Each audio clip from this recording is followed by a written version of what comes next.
I, 28F, need to get this off my chest because I'm really hurting right now. I've been best friends with Rebecca, 29F, for almost 15 years. We met during our freshman year of high school when we were paired up for a biology project. We clicked instantly, same sense of humor, same taste in music, and same dreams of going to college in the big city. She was the first person I called when I got my acceptance letter, and we ended up going to the same university. Throughout college, we were inseparable. We shared a tiny apartment off campus for 3 years with barely enough space for both our clothes, but we made it work. When my parents went through a messy divorce during my junior year, Rebecca skipped her spring break plans to stay with me.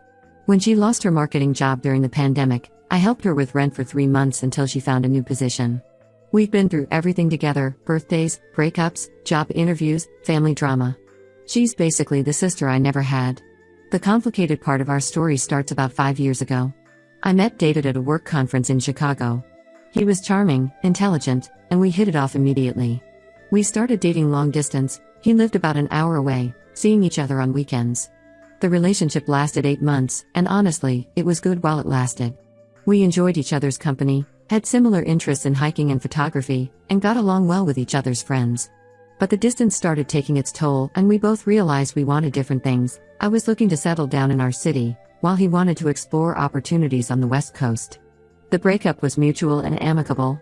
We stayed friends on social media, liked each other's posts occasionally, and would chat if we ran into each other at industry events. Rebecca was there for me after the breakup, even though I told her I was fine. She organized a girls' weekend, complete with wine, face masks, and terrible romantic comedies. 2 years after David and I broke up, Rebecca got a job at Trans Tech Solutions, the same company where David worked. She was excited about the role, better pay, better benefits, and a chance to work on bigger projects. I was genuinely happy for her. She mentioned running into David at orientation, and I told her what a great guy he was. Over the next few months, I noticed she talked about him more and more. One Friday night, over our traditional pizza and wine dinner, she confessed she had feelings for David. She was worried about how I'd feel, but I encouraged her to go for it.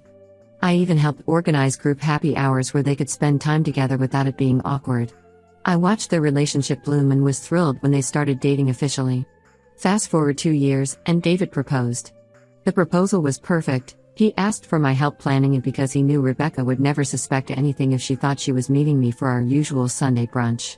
I helped him set up the rooftop restaurant where we used to have our college study sessions, complete with photos from their relationship and her favorite flowers. Rebecca was over the moon, and I was too. She asked me to be her maid of honor the same day, and I spent the next few months helping her plan everything.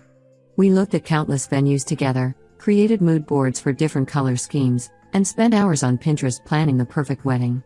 I went with her to every vendor meeting, taking detailed notes because I knew how forgetful she could be.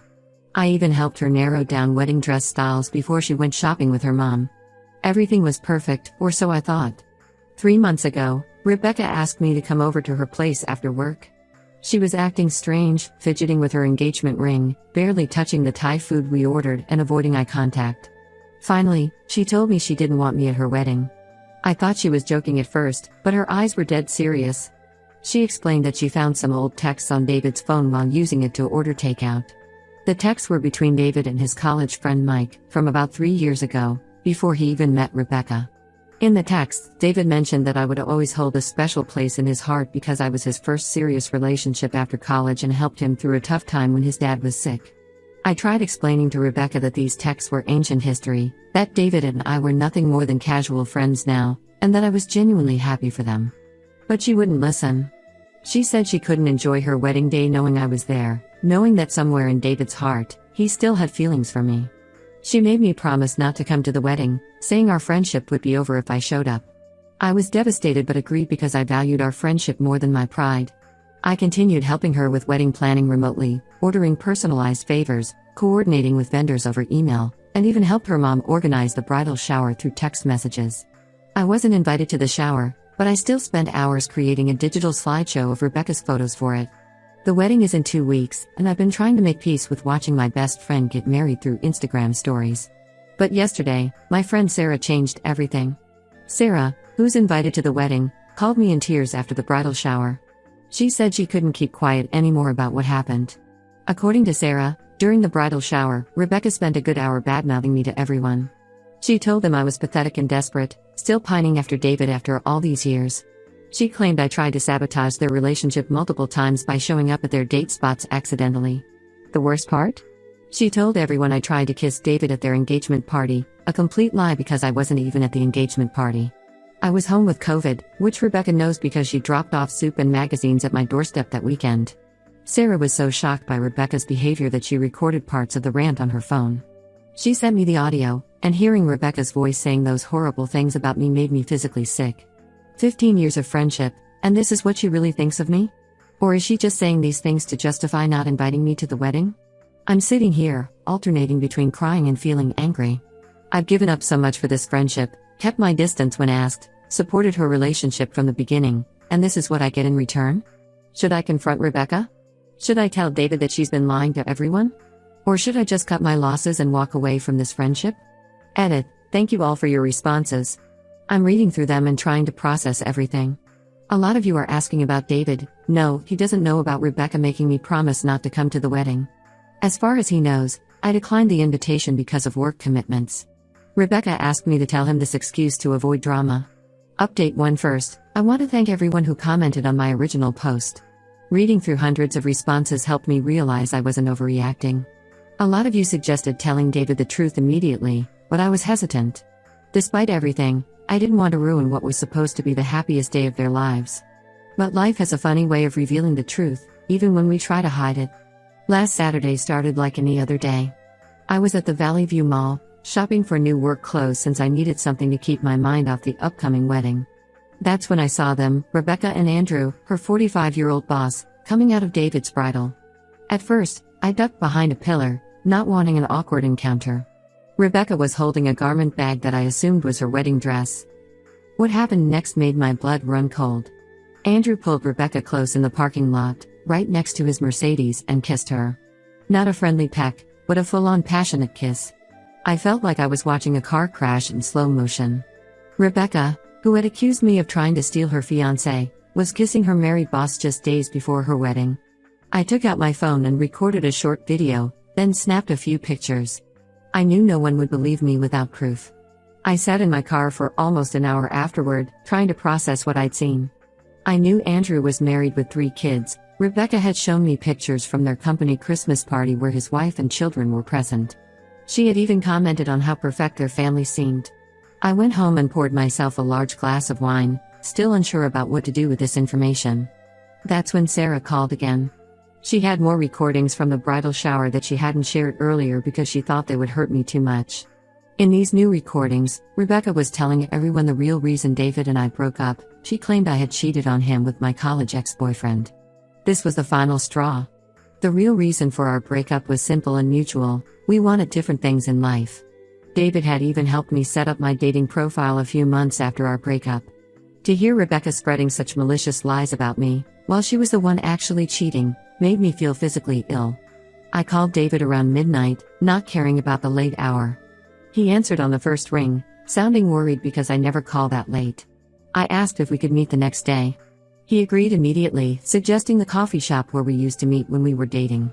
The next morning, I arrived early and got us both coffee. I remembered he likes his black with 1 sugar. When David arrived, he looked tired, like he hadn't slept well. He sat down, and before he could say anything, I pulled out my phone and played Sarah's recordings from the bridal shower. His face went through a range of emotions: confusion, shock, and then anger. I then showed him the text where Rebecca made me promise not to come to the wedding, followed by the pictures and video from the mall. David's hands were shaking by the time he handed my phone back. He revealed that Rebecca had been acting strange lately, working late, being protective of her phone, and getting defensive when he asked about her day. He had attributed it to wedding stress. Then David told me something that made everything worse. Rebecca had been pushing to move up the wedding date, claiming she wanted to get married before her grandmother got too sick to attend. But David had run into her grandmother at the grocery store last week, and she was perfectly healthy, even training for a 5K. David left the coffee shop immediately and drove to Rebecca's apartment. He called me 2 hours later. Rebecca had confessed to everything when confronted. The affair with Andrew had been going on for 4 months. She'd been meeting him at hotels during her late nights at work. The wedding dress shopping trip I witnessed? That was actually their 3rd trip together. She had been too indecisive to pick a dress with her mom, but somehow managed to choose one with Andrew present. The wedding has been called off. David already contacted the venue and vendors to cancel everything. His parents are helping him return the wedding gifts. Rebecca's phone has been blowing up my phone with messages, first apologizing, then blaming me for ruining her life, then apologizing again. She says I had no right to expose her affair, that I only did it because I was jealous of her happiness.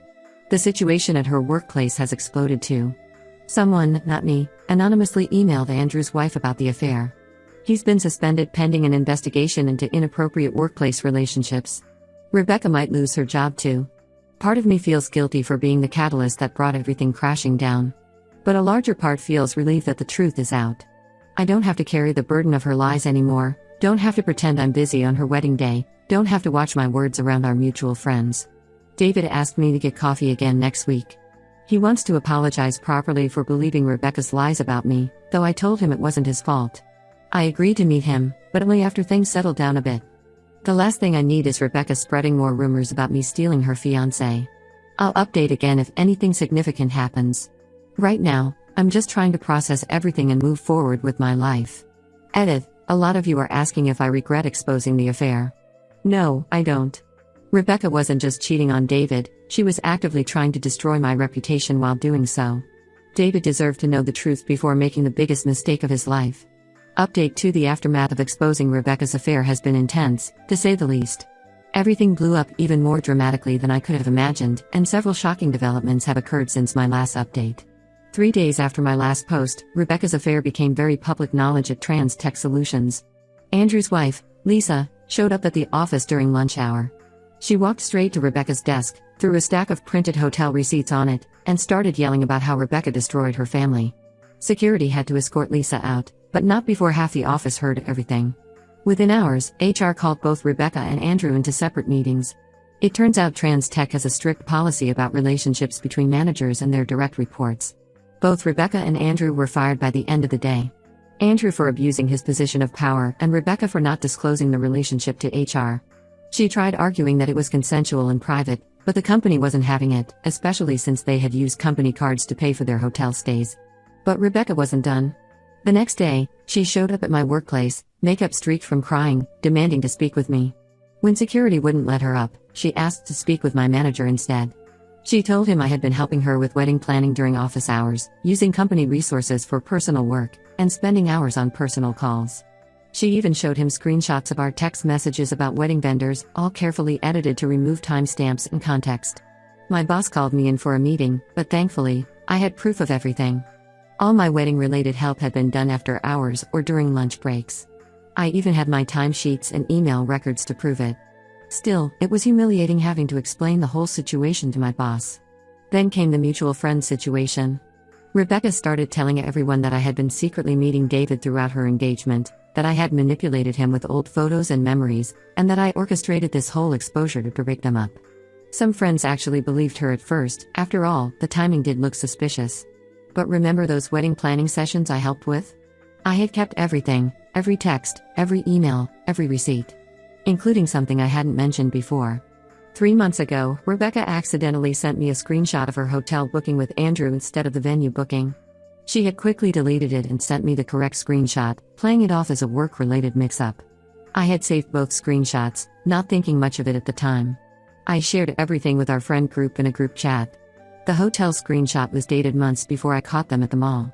It proved that their affair wasn't a one-time mistake as Rebecca had been claiming, it was an ongoing relationship that predated my discovery. Most of our friends have cut ties with Rebecca. Even her cousin Emma, who was supposed to be her maid of honor after I was uninvited, stopped speaking to her. David returned all the wedding gifts and used the money from selling the engagement ring to put a deposit on an apartment in Seattle. He's taking that West Coast job he once passed up. The biggest surprise came last week when Lisa, Andrew's wife, reached out to me through LinkedIn. She wanted to meet for coffee and thank me in person. Over coffee, she revealed that Rebecca wasn't Andrew's first affair, she was his third. Each time, he had pursued younger employees who reported directly to him.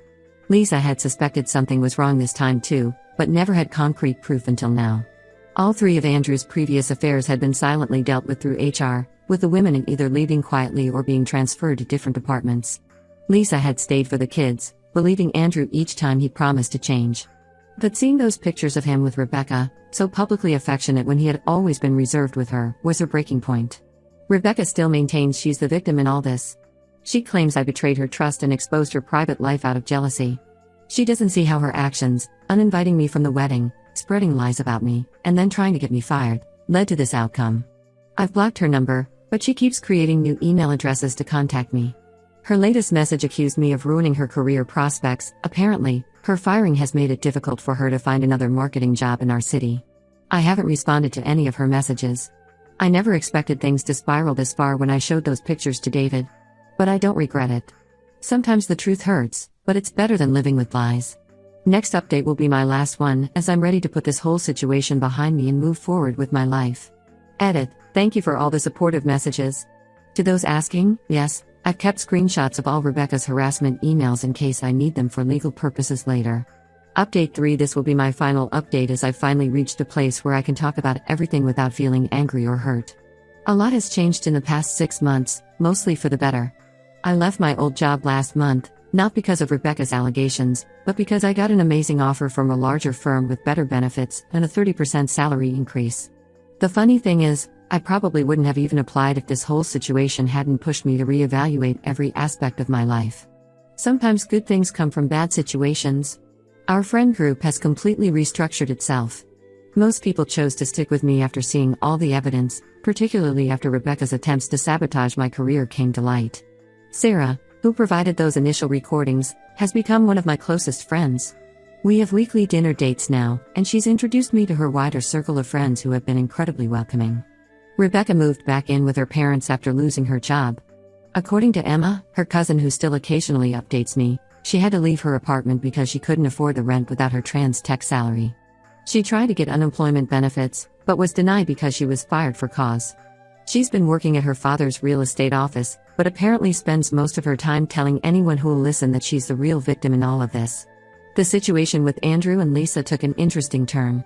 During divorce proceedings, Lisa's lawyer discovered that Andrew had a pattern of pursuing young employees at every company he'd worked for, dating back 10 years. When they threatened to expose this pattern to Trans Tech's board of directors, Andrew agreed to a very generous divorce settlement. Lisa used part of the money to start her own business, and is doing really well. David and I keep in touch through occasional texts, nothing romantic, just friendly check-ins. He's thriving in Seattle, got promoted within his first 3 months, and recently started dating a software engineer he met through work. He told me that exposing Rebecca's affair was the wake-up call he needed. He had been ignoring red flags because he was so invested in the idea of marriage and settling down. The most satisfying development came last week. Remember how Rebecca kept creating new email addresses to harass me? She finally stopped after her father found out. Apparently, she was using the office computers at his real estate firm to send those emails, and the IT guy discovered them during routine maintenance. Her father was furious, not just about the emails, but about the whole situation once he learned the full story. He's making her see a therapist as a condition of continued employment. As for me, I've learned some valuable lessons about friendship and self-respect. I've stopped being the person who sacrifices everything to maintain relationships that aren't reciprocal. My new job is going great, I've made new friends who value honesty, and I've even started dating again. The hardest part was accepting that the Rebecca I thought I knew never really existed. The person who helped me through my parents' divorce, who shared an apartment with me in college, who I trusted with everything, that person was just a role she played. The real Rebecca was capable of cheating, lying, and trying to destroy someone who had always supported her. I've gone completely no contact with Rebecca. Her parents' house is on my way to work, and sometimes I see her car in the driveway. Each time, I feel a tiny pang of sadness for the friendship we once had, but then I remember how she treated me and feel grateful that I found out her true nature before wasting any more years on that friendship. Life goes on, and surprisingly, it's better than before. Thank you, Reddit, for helping me through one of the toughest periods of my life. Edit. To those asking if I'd ever consider reconciling with Rebecca, no. Some bridges, once burned, should stay ash.